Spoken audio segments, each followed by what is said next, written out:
la lumière.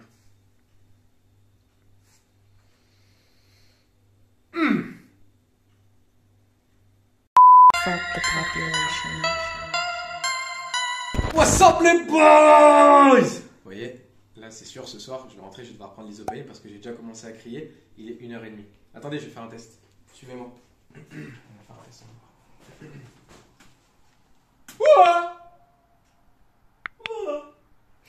C'est bon, on en a eu un, c'est bon. On se retrouve YouTube pour l'épisode 2 de la vidéo sur les mythes.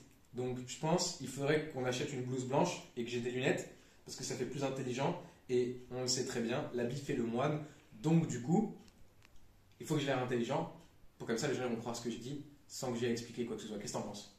Je pense que c'est une bonne C'est idée. une bonne idée. On va faire ça. Bah du coup, attends. Chacun mon chakra. Comme vous savez, cette série est consacrée aux petits mythes qui existent par rapport à la force de manière générale, que je décide d'attaquer.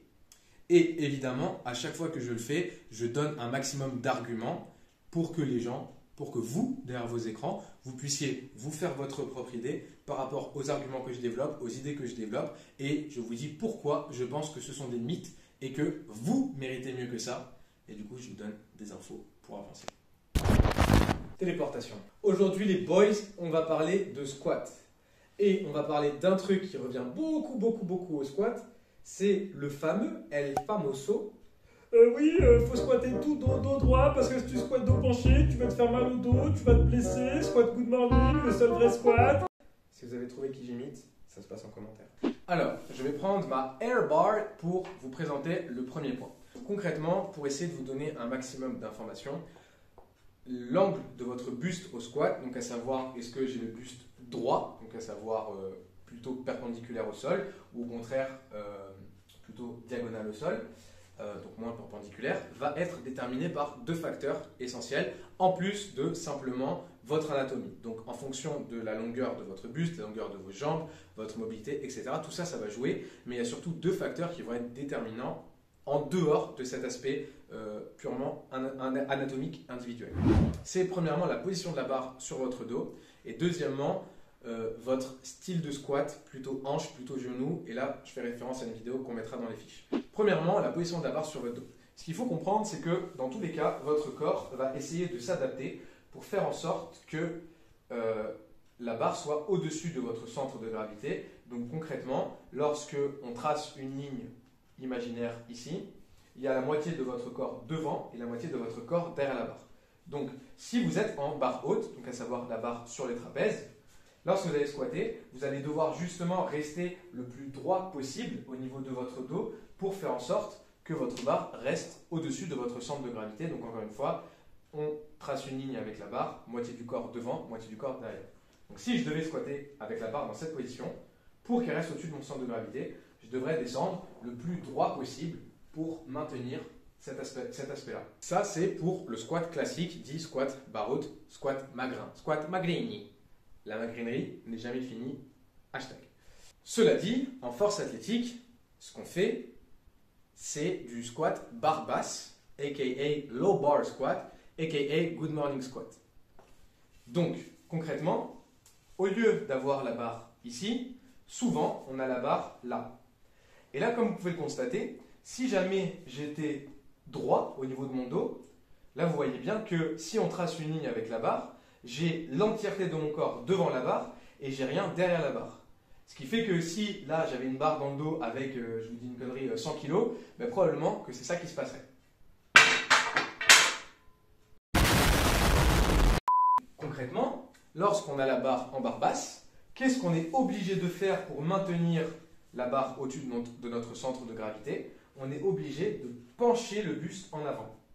Et là, comme vous pouvez le constater, j'ai retrouvé cet aspect d'équilibre, puisque maintenant, si on trace une ligne avec la barre, j'ai la moitié de mon corps devant, la moitié de mon corps derrière, et donc lorsque je vais descendre au squat, je vais être obligé de maintenir cet angle de buste ici, pour garder la barre au-dessus de mon centre de gravité. Et donc, si je devais squatter droit avec cette position de barre, ben, en réalité, c'est là où ça crée un squat catastrophique, puisque vous perdez toute notion de centre de gravité, vous perdez toute notion d'équilibre, puisque si j'ai la barre là et que j'essaie de squatter tout droit, ben là vous vous doutez bien, là je suis barre à vide, là déjà je suis bloqué, donc imaginez avec 100 kg, c'est terminé. Donc, plus vous allez avoir la barre haute dans votre dos, plus vous allez devoir garder un angle de buste droit, entre guillemets, plutôt perpendiculaire au sol. Et au contraire, plus vous allez avoir la barre basse dans le dos, plus vous allez être obligé d'incliner votre buste en avant pour maintenir cet aspect de centre de gravité. Le deuxième point, c'est, comme je vous ai dit, sur votre style de squat. Alors là, je vais un peu schématiser le trait pour que les gens comprennent et suivent. La réalité est souvent beaucoup plus ténue, beaucoup moins noir ou blanc, beaucoup plus nuancée. Mais je vais essayer de donner le contexte général. Vous avez deux styles de squat en particulier. Vous avez un squat dominant au niveau des genoux et vous avez un squat dominant au niveau des hanches. Concrètement, souvent les personnes qui sont en barre haute vont être dominants genoux et ça dépend, on peut avoir des barres basses dominantes genoux aussi, mais en général on voit plus de dominantes hanches au niveau du barre basse. Concrètement, lorsque vous allez descendre, plus vous allez avoir des quads forts, donc une dominante genou forte, plus vous allez garder le buste droit, et au contraire, plus vous allez avoir une dominante hanche forte, plus vous allez pencher le buste en avant, encore une fois. Donc, ce qui se passe lorsque vous descendez et surtout lorsque vous remontez au niveau du squat, en fonction de votre point fort, au niveau articulaire, au niveau musculaire, vous allez avoir un squat différent si vous êtes dominant hanche ou dominant genou. Concrètement, ce qu'on voit souvent lorsque les gens s'inclinent au squat, c'est pas qu'ils ramassent tout en dos ou quoi que ce soit, parce que ça veut absolument rien dire.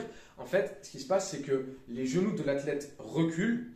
Puisque les genoux reculent, ça recrée de la tension au niveau des hanches. Et ce regain de tension au niveau des hanches va justement permettre de finir le mouvement avec une dominante hanche. Et donc, c'est mon cas par exemple, sur mon squat, lorsque je suis dans la sauce, entre guillemets, j'ai souvent cette dominante hanche. Et donc, très souvent, vous allez voir, encore une fois, les genoux qui reculent, les hanches qui remontent pour recréer de la tension et du coup pouvoir finir le mouvement à partir de là. Et donc, souvent, lorsqu'on voit un squat penché en avant, ça peut aussi être simplement dû à l'individu ou le corps de l'individu, entre guillemets, de manière un peu innée, de manière un peu automatique, qui va recréer de l'espace et qui va changer les angles pour faire en sorte de mettre le corps dans une position de réussite. Et du coup, une position de réussite pour un athlète qui a une dominante hanche au niveau du squat, c'est justement simplement de se mettre de reculer les genoux, de remonter les hanches pour pouvoir finir le mouvement avec ce torque au niveau des hanches. Mais alors, The Panache, est-ce que c'est pas dangereux pour le dos de faire ça? Ou alors pour le bas du dos, les lombaires? Ou pour le haut du dos, The Panache? Merci d'avoir posé cette question, The Panache débile. C'est pas The Panache débile, c'est The Panache qui pose des questions, c'est énorme. Il faut distinguer deux choses. Il faut distinguer l'angle de votre buste et la position de votre dos, qui sont deux aspects un petit peu différents. Premièrement, vous pouvez avoir le buste penché en avant, mais avoir un dos neutre. Exemple tout simple. Là, j'ai le buste penché en avant, mais mon dos reste neutre. Au contraire, là, j'ai le buste penché en avant, mais mon dos n'est pas neutre, j'ai une flexion. Et c'est ça la différence. Donc, si jamais vous gérez mieux l'angle de votre buste, vous aurez de plus en plus de chances de garder votre neutralité au niveau de votre dos, au niveau de votre colonne vertébrale. Et c'est ça qui est important. À côté de ça, il y a un autre aspect essentiel pour la santé du dos de manière générale, c'est l'aspect de gainage, l'aspect de pression intra-abdominale, l'aspect de, bracing. Bracing. Donc, concrètement, le but, c'est de créer une pression intra-abdominale pour avoir une position au niveau de votre pelvis efficiente qui va vous permettre de maintenir la structure générale de votre dos sur la descente comme sur la remontée. Donc, le simple angle de buste ne va pas être déterminant sur les aspects et sur les principes de blessure. Et pour même pousser mon argument jusqu'au bout, comme je l'ai dit, en général, ce qui se passe pour les gens qui ont cette dominante hanche, c'est que les genoux reculent pour que les hanches prennent plus de travail et puissent finir le mouvement. Donc, en fait, en faisant ça, au contraire, vous allez utiliser le levier le plus puissant chez vous, puisque si le levier le plus puissant chez vous était plutôt au niveau de l'articulation du genou, donc avec les quads notamment, aussi les adducteurs, mais je ne rentre pas dans les détails, alors vous squatteriez entre guillemets plus droit. Donc le fait de partir en avant vous indique simplement quelle dominante est la meilleure chez vous, et donc du coup votre corps va tout naturellement utiliser le levier qui lui paraît le plus fort, le plus puissant, le plus à l'aise, le plus dominant, et donc souvent c'est l'hanche. Donc par rapport à ça, il n'y a pas de raison objective de ce que le fait de squatter penché en avant vous cause plus de douleur, à condition que 1. L'angle de votre buste soit en avant, mais que vous gardiez une colonne vertébrale la plus neutre possible. Et 2, que ce soit technique, que ce soit volontaire, donc que vous arriviez à le gérer, à le créer. Et comme je l'ai dit, la base des bases, quoi qu'il arrive, ça reste le gainage, ça reste le bracing, la pression intra-abdominale. Et donc le fait de gérer ces aspects-là va limiter le plus possible le risque de blessure. Encore une fois, sans qu'il ne soit jamais possible de mettre le risque de blessure à zéro. C'est le principe même des aléas, c'est qu'on ne peut pas les prévoir. Donc le fait de faire tout ça vous garantit de vous blesser le moins possible, et on n'est pas à l'abri du 1%, du 5%, du 10% de blessure.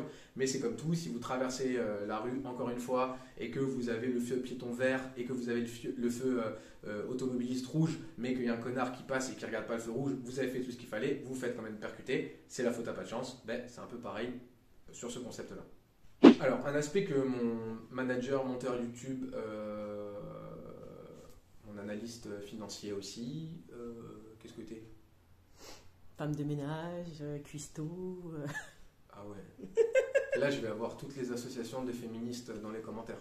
C'est pas grave, commentez, ça fait du buzz, ça clique, ça like, voilà, ça me va. Une remarque très intéressante, qui est la remarque de se dire, si vous avez une dominante, ça veut dire que vous avez un point faible, et donc du coup, il faut absolument travailler ce point faible. En fait, je dirais que c'est comme tout, on est à mi-chemin à chaque fois. Le fait d'avoir une dominante ne veut pas dire que vous avez un gros point faible, c'est simplement que vous êtes plus fort à un endroit. Et donc naturellement, votre corps va aller chercher ce levier-là pour développer le plus de force possible, puisque c'est le levier qui est dominant chez vous, et votre corps, de manière innée, va faire certaines choses. Est-ce que ça veut dire que vous devez vous concentrer que sur cet aspect-là parce que c'est pas bien ce que vous faites? Pas du tout non plus. Je pense, encore une fois, qu'à chaque fois, on doit être dans le centre. On doit être dans les deux, et donc personnellement, j'ai effectivement cette dominante hanche, mais je me concentre le plus justement sur ma dominante genou, puisque si j'arrive à faire un petit peu plus de travail avec du coup mes genoux, entre guillemets, encore une fois, je schématise un peu, c'est un peu plus complexe que ça, mais dans l'idée c'est ça. Donc si j'arrive à faire plus de travail avec mes genoux, avec mes quads, avec mes adducteurs, alors mes hanches auront un peu moins de travail à faire, et donc du coup, mon mouvement sera plus fort de manière générale.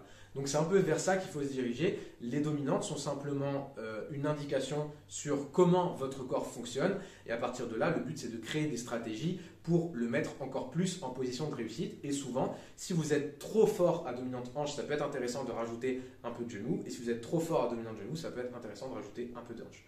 Encore une fois, je schématise beaucoup, mais c'est pour que vous compreniez l'idée globale et générale, et après c'est du travail individuel au cas par cas avec une programmation adéquate et un travail technique adéquat également. Cette vidéo est presque terminée. Il me reste 2 choses à faire pour qu'elle soit terminée. Le mot de la fin, la conclusion. Le mot de la fin, Silent Worker, Mad Worker, link is in the bio, instant pub, instant promotion, faites-vous plaisir, faites-moi plaisir, n'oubliez pas, chaque commande de t-shirt permet de mettre une brique de plus pour la mama au bled, et je veux que ma mama soit à l'aise au bled, au Bahamas. Voilà. Deuxième chose, pour finir cette vidéo, depuis tout à l'heure je tiens le bâton comme ça, parce que très loin de moi l'idée de me comparer à un personnage biblique quelconque, mais j'ai une citation pour clôturer cette vidéo. Je vais prendre ma meilleure voix, attendez. La marche des vertueux est sommée d'obstacles qui sont les entreprises égoïstes que fait sans fin surgir l'œuvre du malin. Béni soit-il, l'homme de bonne volonté qui, au nom de la charité, se fait le berger des faibles qui guide dans la vallée d'ombre de la mort et des larmes. Car il est le gardien de son frère et la providence des enfants égarés. J'abattrai alors le bras d'une terrible colère, d'une vengeance furieuse et effrayante sur les hordes impies qui pourchassent et réduisent à néant les brebis de Dieu. Et tu connaîtras pourquoi mon nom est l'Éternel, quand sur toi s'abattra la vengeance du Tout-Puissant. Mes amis, good morning squatter. Nous devons nous unir avec nos frères du gang des semi-squats, le gang des demi-squats, pour vaincre l'oppresseur. L'oppresseur est l'ignorance. L'oppresseur est la croyance de tout savoir. L'oppresseur est un individu qui dit, par exemple, ces choses en ces termes. Oui, le seul squat, c'est le squat dos droit, barreau, le truc, c'est du good morning. Unissons-nous, mes frères. Fin de vidéo. En fait, maintenant, tu vas faire une imitation à chaque fois. Dans chaque vidéo, la dernière fois, c'était le Je Marseillais. montre mes talents parce que peut-être qu'il y a la France a un incroyable talent qui va me contacter. Je montre mes talents. J'espère. Je vous avoue, je croise des wads. Là, je perce parce que putain, c'est compliqué. J'ai vu quoi? Nous, on est là, on se casse le dos, tout ça pour construire un maman au bled. Puis on a de quoi s'acheter des tongs dégueulasses comme ça. Bref, ça me brise le cœur et je vous propose qu'on parle de squat.